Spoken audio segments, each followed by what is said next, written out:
that the advice that Golly gave to Harriet about that you had to apologize and you had to lie to her friends didn't come off across as a little bit mean-spirited.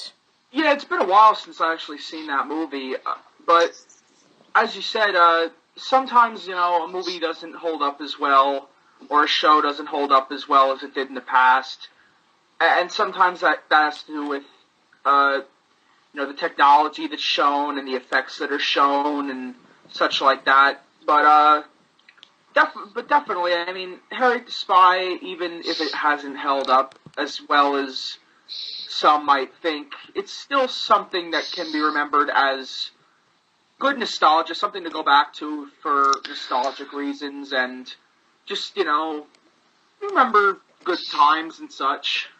Sometimes I watch the movie on HBO. Yeah, it's still on HBO to this day, yeah. And not to mention that, Harriet was played by Michelle Trachtenberg, whom, she was Nona in The Adventures of Pete and Pete, so it was nice to have somebody who was a former Nick star, perform into the first movie. Didn't they make a sequel to that movie? Yes, it's called Harriet the Spy, The Blog Wars, but it was not done by Nickelodeon, and it came out around 2010. So it was definitely a long time before that one came out. Yeah, it does have the word blog in the name, and this one has nothing to do with the original book. Whether or not that's a good thing, probably not a good thing. I've heard some bad reviews about that movie. I'm not too shocked at that. Yeah. Alright, well, 95, another thing that Harriet the Spy did, which was actually quite a coincidence since Toy Story came out in 95, and they did the same thing. Toy Story is known for releasing their shorts, like little 5 to 8 minute shorts, that feature different animation. Before you saw Harriet the Spy, they actually had a little clip of Hey Arnold. And when we get to that, I'll definitely have quite a few things to say about Hey Arnold. Yeah, we're going to get to that right now, because 95, not a lot of things came out in 95. So let's get into... And everybody has their slow years. Yeah, it has its slow years, definitely. So 96. 96 was also a really huge year for Nickelodeon. A lot of shows came out that would still be remembered to this very day. Some of them have not been, however. And one of them is one of their first sci-fi series, Space Cases. I do remember this show a bit. I mean, like, bits and pieces of it. But definitely, as you said, it's definitely a show that isn't as remembered by Nickelodeon fans. Definitely not. It was basically about a group of kids who go to a space academy, and then all of a sudden a mysterious spaceship lands on their school, and they go inside the spaceship, and then all of a sudden it takes them away, like millions of light years away from their home, and the whole mission is for them to get home. So think of it like Star Trek mixed with Lost in Space. I see. Well, if you think about alien-related Nickelodeon shows, I guess you could think the obvious one that everybody remembers. Yes, but that won't be until much later. So, I know, it's 2000s, but had to reference it. Yeah. But interestingly enough, one of the main cast members of this show was Walter Jones, who was the original Black Ranger in Mighty Morphin Power Rangers. Interesting casting choice. Well, that's not the most interesting one, however. The villain was done by George Takei. Oh my. I knew you were going to say that. But the story in itself was actually kind of interesting, but there are It sounds like an interesting enough story. This is when sci-fi was starting to get popular again. Yeah. Because, as you know, the Star Wars, the new Star Wars movie would be coming out in a few years. And not to mention that Deep Space Nine and Voyager also came out around that same time. And the new Lost in Space would be coming out at some point around this time too, wouldn't it? Yes, that's right. That didn't come out in the 2000s. No, it didn't come out in the 2000s. It came out in the late 90s when they did a movie based off of the Lost in Space TV series. Definitely, this is when sci-fi was starting to become prominent again, but unfortunately it just didn't seem to click with the Nickelodeon audience. Maybe it just seemed like maybe a bit of a wrong place, wrong time. You think maybe if it came out maybe a few years later, like when Star Wars was coming back and all these other sci-fi movies were coming back, maybe it might have lasted a bit longer. Well, if you actually seen the show, there was a lot of problems when doing it. Like, for example, the show ran on a very low budget. They were actually using props from Are You Afraid of the Dark? I see.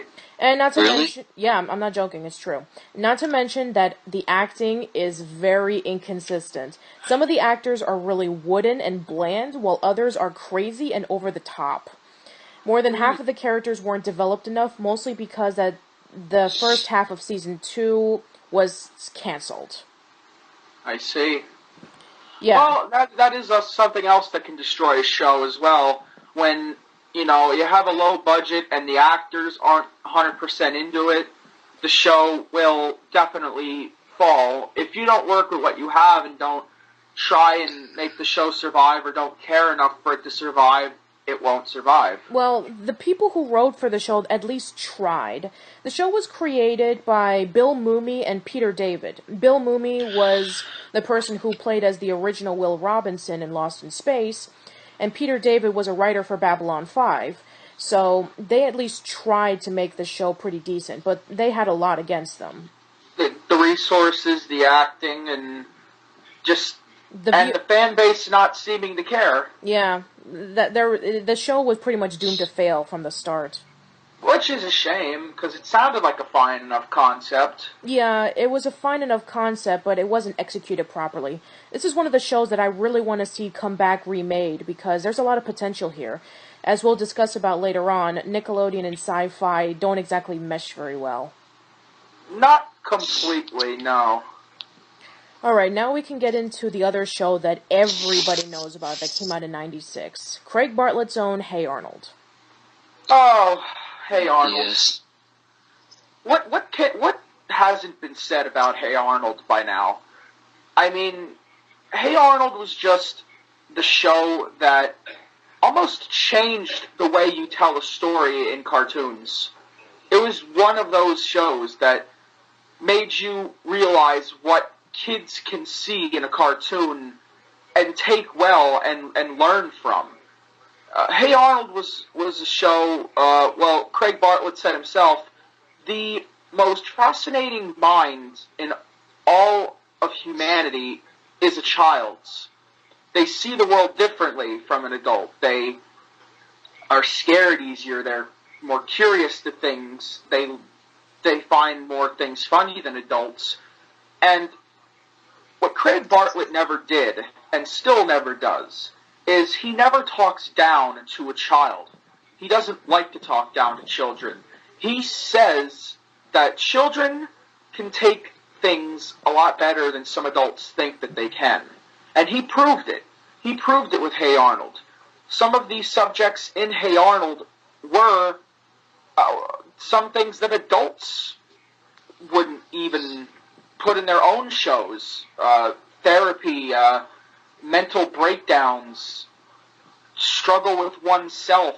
On top of the comedy and the fun hijinks that they would have in the show, Hey Arnold was just one of those shows that people remember for the reasons that it taught them a lot about life. It taught them a lot about the harsh realities of the world. But in doing so, Craig Bartlett showed that not only will kids be drawn to it, they'll like it, they'll enjoy it. I like when a show doesn't talk down to its audience. Nickelodeon seems to have forgotten about shows like that. Hopefully Skyrat, his new show, will help revitalize this concept, because it sounds like Bartlett has quite a few plans for that show, seeing the interviews he's had for it. But Hey Arnold's just a show that is one of the most synonymous Nicktoons in history. And unfortunately, it didn't get a deserved end yet. Yeah, that is true. How about you, Jonathan? I think the show's really good, since I'm gonna buy the season sets of Hey Arnold. Oh, good for you, Jonathan. Yeah, Hey Arnold was definitely a show that Doug tried to be, but it didn't execute the way it should have been. Hey Arnold also seemed to connect with the kids more, because Doug was technically a kid, but it seemed more like a show that was teens.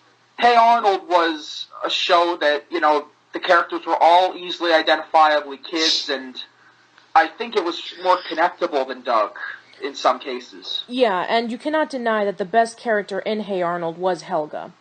Hey Arnold just seems to be a show that shockingly gets screwed over by New Nickelodeon, because Helga was supposed to have her own spin-off show. Yes, the Patakis. This was supposed to be a spin-off series that supposed to came out around 2000 and Nick and Night, but Nickelodeon rejected it because they thought it was too dark and depressing for children. Yeah, and that's just going back to what I said about Bartlett's thought process. Kids can handle a lot more than some of them cartoon companies think. Some shows seem to realize this now, especially in the current media, like Adventure Time and Steven Universe. They don't dumb it down for kids. Regular show doesn't dumb it down for kids, and it's an unfortunate fact that Nickelodeon just seems to think that fart jokes and potty humor and just all these unfunny jokes are what kids want to see. And even if a chart says somebody likes a fart joke, we don't always know what we want to see, and we don't always know what we'll like. The Patakis was just a show that a lot of people would have wanted, and a lot of people still want, because Helga's probably one of the most complex Nickelodeon characters of all time. And it's a shame that it was never made, because it definitely would have been something that a lot of people would have wanted to see. Regular show was actually meant for adults. It was actually pitched to Adult Swim, but I did see that pilot. Yep, but but they refused it for some reason, and Cartoon Network, the other division, the main division, picked it up. Whereas J.G. Quintel stated that it's not for kids. He actually wanted to take out the language because he feels that he can be funny without having swearing in. That's what he said in an interview. And in my opinion, he is funny without the swearing. And even though regular show may not be aimed at kids, I still think kids could watch it and it would pretty much be harmless. Exactly. I think regular show is in line with The Simpsons in terms of edgy content. Regular show reminds me a bit of a Rocko's Modern Life sort of a deal with the references and humor. More of a modern Rocko's Modern Life. But in terms of Hey Arnold, it's just, you can think of like every Hey Arnold episode and have fond memories of it. There's quite a few, there's not many Hey Arnold episodes that I think of with contempt. Probably the one that I think of with the most contempt is Arnold Betrays Iggy, because that episode was just awful. I agree. Regular show's actually one of my favorite Cartoon Network shows. Well, Cartoon Network, I have quite a few favorite shows from Cartoon Network currently, but in terms of Hey Arnold, I do wish that there is this big movement, because I see it all over my page all the time. Every time I post a Hey Arnold picture, I always see the hashtag Hey Arnold Save TJM, which is the Jungle movie, which is the movie Nickelodeon was supposed to make, but due to like complication after complication, pretty much on their end, they did not make it, and Hey Arnold never got the close it deserved. And there are storyboards of the Jungle movie online and such. I mean, if you look for them, they are there. I mean, the Jungle movie was in production. It was being made.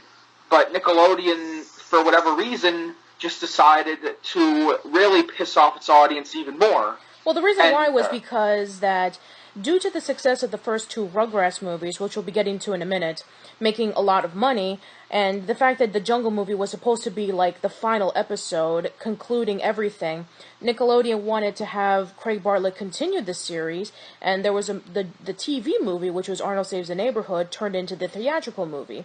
And if that made a lot of money, such as the Rugrats movie, then the next movie would be the Jungle movie.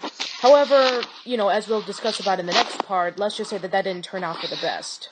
A lot of the modern cartoons out now, except for Phineas and Ferb and Wander Over Yonder, have a lot of adult elements to them that make them enjoyable for both audiences, but they're actually quite edgy with it. They do stuff. Ferb, when they want to, can have a joke that's pretty out there. Wander Over Yonder is pretty harmless, though. I do agree with that.